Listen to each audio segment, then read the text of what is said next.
Assalamualaikum. Hari ini kami akan membentangkan sebuah tajuk tentang bakteria Clostridium tetani. Sebelum itu saya akan memperkenalkan nama ahli kelas saya. Dan saya Muhammad Afiq akan menerangkan tentang bakteria Clostridium tetani. Apakah itu Clostridium tetani? Clostridium tetani atau lebih dikenali sebagai tetanus ialah merupakan penyakit serius yang disebabkan oleh toksin bakteria Clostridium tetani. Bakteria ini biasanya masuk ke dalam badan melalui luka terbuka ataupun luka tercemar. Bakteria ini biasanya hidup di dalam persekitaran, terutamanya di kawasan tanah yang panas dan lembap. Bakteria ini boleh memasuki badan melalui kecederaan kulit yang disebabkan objek yang tercemar seperti paku dan jarum. Hai, Assalamualaikum. Nama saya Nurul Iman bin Mazalan. Sekarang saya nak menerangkan tentang punca jangkitan Clostridium tetani atau lebih dikenali sebagai kancing gigi. Okey, yang pertama sekali, luka tercemar. Bakteria boleh masuk ke dalam badan melalui luka terbuka yang tercemar dengan tanah, habuk, najis haiwan atau objek lain yang dijangkiti. Yang kedua, tusukan. Luka tusukan terutamanya yang disebabkan oleh objek tajam seperti paku, jarum atau objek logam lain boleh memberikan akses terus kepada bakteria untuk memasuki badan. Dan yang ketiga, terbakar. Luka bakar yang teruk atau dijangkiti juga boleh menyediakan portal kemasukan bakteria yang menyebabkan tetanus. Dan yang terakhir sekali, luka cacing. Sesetengah kes tetanus berkaitan dengan luka yang disebabkan oleh larva cacing tertentu yang boleh membawa bakteria tetanus. Saya Muhammad Al-Ghaniyam bin Niata. So, sekarang kita akan membicarakan isu pasal gejala-gejala si tetani. Yang pertama, ketegangan otot. Gejala utama ini adalah ketegangan otot yang kuat dan kaku. Ini biasanya dimulai dari otot leher dan wajah sehingga seringkali disebut sebagai lockjaw. Sebab penderitaan ini ialah kesulitan membuka mulut.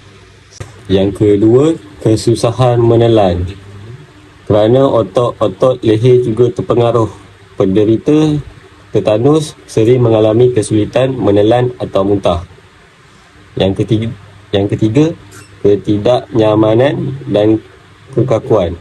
Selain ketegangan otot yang parah, penderita tetanus sering mengalami kekakuan pada otot-otot lain di seluruh tubuh. Yang keempat, sensitif terhadap cahaya dan bunyi. Penderita tetanus boleh menjadi sangat sensitif terhadap cahaya, fotofobia dan suara, fonofobia. Yang kelima, demam dan berpeluh berlebihan. Suhu tubuh boleh meningkat dan penderita sering berpeluh secara berlebihan. Yang keenam, kekejangan dan rasa sakit. Penderita tetanus mungkin mengalami kekejangan dan rasa sakit pada otot yang terkena. Yang terakhir, gelisah dan kesulitan bernafas. Penderita boleh menjadi gelisah dan mengalami kesusahan bernafas. Seterusnya, saya Muhammad Irfan Hakim akan membacakan tentang risiko si tetani. Risiko yang pertama ialah luka terbuka.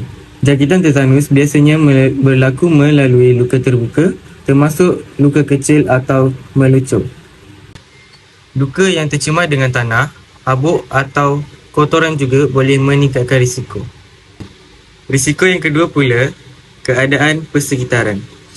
Persekitaran yang tercemar dengan spora Clostridium tetani seperti tanah yang tercemar dengan najis haiwan boleh meningkatkan risiko penularan tetanus. Risiko yang ketiga pula, ketidakkebalan.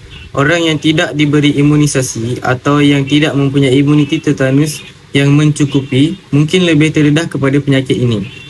Imunisasi tetanus boleh memberikan perlindungan.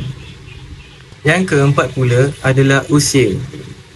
Sesetengah kes tetanus berlaku pada bayi yang belum diimunisasi sepenuhnya. Walau bagaimanapun, keadaan ini juga boleh berlaku pada orang dewasa. Risiko yang kelima pula ialah keadaan perubatan. luka tertentu seperti luka tisu nekrotik atau luka terbuka yang melibatkan lapisan dalam kulit boleh meningkatkan risiko jangkitan tetanus. Seterusnya, komplikasi atau kesan penyakit tetanus. Yang pertama, masalah pernafasan. Yang kedua, penyumbatan arteri pulmonari yang boleh menyebabkan saluran darah pada jantung tersumbat dan boleh menyebabkan jantung gagal berfungsi. Yang ketiga, pneumonia. Pneumonia merupakan jangkitan kuman pada paru-paru. Yang keempat, patah tulang akibat sawan.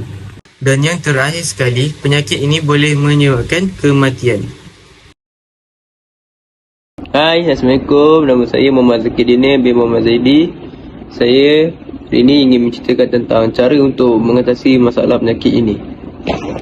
Okey, saya akan menerangkan cara yang pertama. Cara yang pertama adalah antitoksin dan antibiotik hendaklah diberikan seiring. Contohnya, antitoksin untuk menawarkan toksin bakteria dalam badan, manakala antibiotik pula adalah untuk membunuh bakteria yang ada.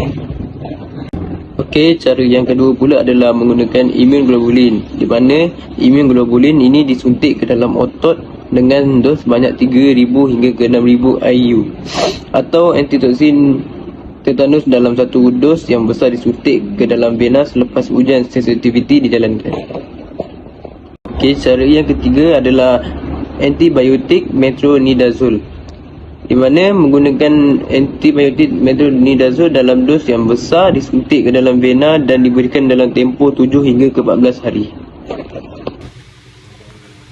Kesimpulan yang kita perolehi semasa pembentangan pada hari ini ialah untuk menghindari penyakit tetanus ini, kita mestilah sentiasa menjaga kebersihan, terutamanya bahagian yang terluka, dengan membersihkannya menggunakan sabun dan air mengalir.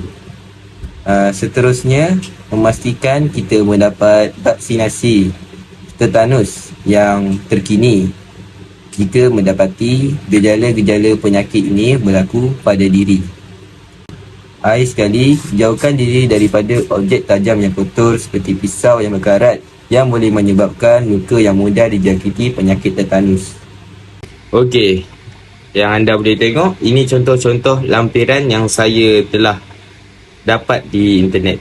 Okey, yang pertama sekali, bakteria kancing gigi. Okey, anda boleh tengok contoh-contoh dia, gejala, tanda-tanda macam mana boleh kena. Okey, yang kedua, gambar kaki seseorang yang luka. Macam mana proses bakteria itu masuk ke dalam luka tersebut. Dan gambar yang ketiga adalah, itu adalah gambar si tetani.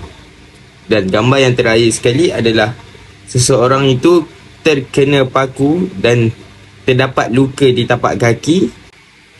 Okey, sekian daripada kami. Terima kasih.